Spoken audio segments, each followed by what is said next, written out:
Hello guys, in this tutorial you will learn how you can log out of all sessions in your Mega app account. So let us guide you through this. So guys, let me navigate to the web version or web application of Mega, log into my account, and then you will need to click into a username in the top right, navigate to your account settings. But instead of logging out here, right, because that is going to log you out only here on the current device, there's the option to gain access to the list of all current sessions that are still active, for example, on other devices for the given account.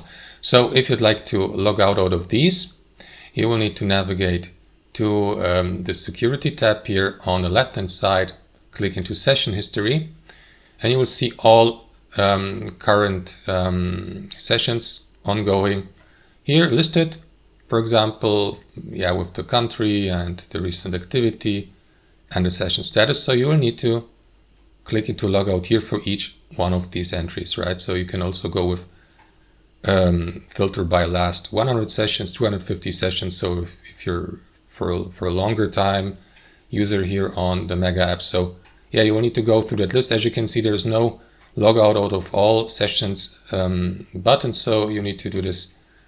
You will need to do this for each entry, right?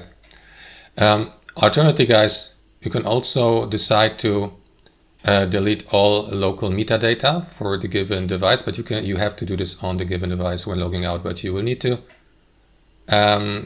enable this feature here, right? So that's how you do it, guys. Thanks for watching, and I'll see you next time.